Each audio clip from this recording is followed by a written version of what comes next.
We're here in Bristol. Today it's the 23rd of November and Kristin and Ian are about to apply for their civil partnership.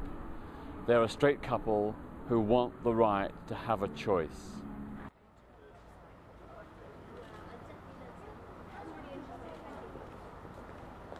We don't identify with the culture and language of marriage, so it's not something that we feel we want in that respect. We don't want to be husband and wife, we want to be partners. And the key thing is we're not asking for something new, we're asking for an institution that already exists, but we're excluded from for essentially a pointless reason. They are nearly legally identical, but they're not socially identical, at least not yet. And the reason we want it is because it's socially different. And the reason we think it should be available to us and that marriage should be available to same-sex couples is that they are nearly legally identical.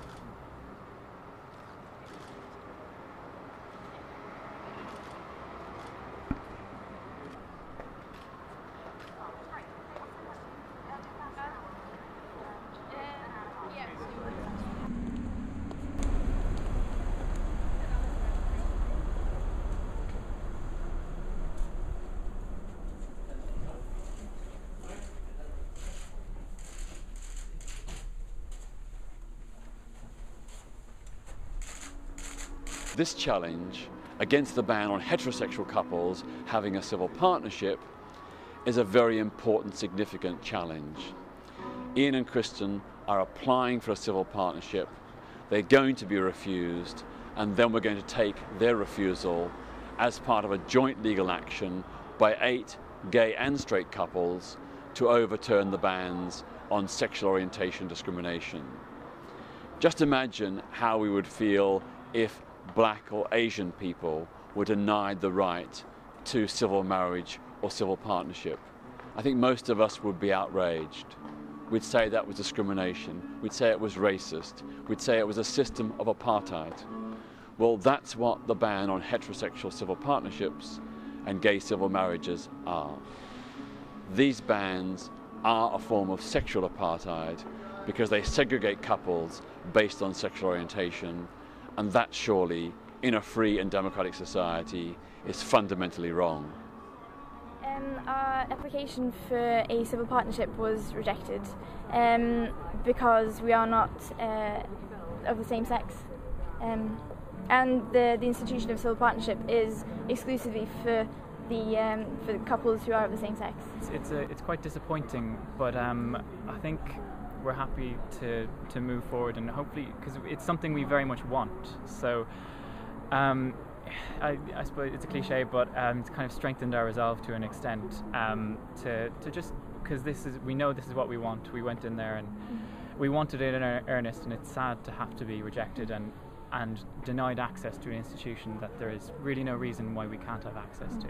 But with this rejection, we also can, along with the rest of the couples from the Equal Love campaign, bring this formal rejection to our legal advisor, Professor Robert Wintermute, and we are prepared to take it through the court system. People might say that there is no harm being done, but there is harm being done. For those who don't want to enter into a marriage, and there are many, they're being denied the legal protection involved in civil partnerships, which is an institution they may want to buy into.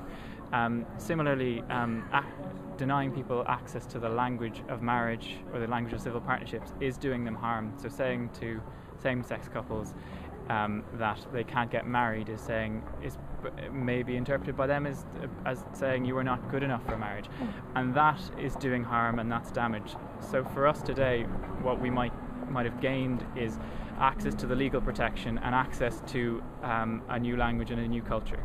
We see ourselves as equal in our relationship. Okay. And titles are important, words are important. If the government is in favour of a secure family life, then why not give people more options in having different kinds of secure family lives? There is more than one type of family out there. Recognise it, give it the legal security that it may need. It has been extremely popular in the Netherlands, with I think 95% of those taking it up last year, taking civil partnerships last year, were heterosexual couples. The right to be put equally before the law, in that sense, it's not a gay rights campaign, it's not a straight rights campaign, it is an equal rights campaign. Kristin and Ian are part of the Equal Love campaign. This campaign is about challenging sexual orientation discrimination.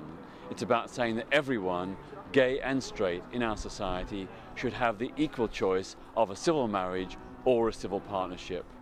This is a very important historic challenge to discrimination and to affirm the right of everyone to be equal before the law. Just as much as banning gay people from getting married is wrong, so too is the ban on heterosexual civil partnerships. Both systems should be open to everyone. Well, yeah, it's a big event for us as well, because we are committed to each other. For more information about the Equal Love campaign and our hope to overturn the ban on same-sex marriages and different-sex civil partnerships, visit the website equallove.org.uk. Or join us on Facebook and Twitter.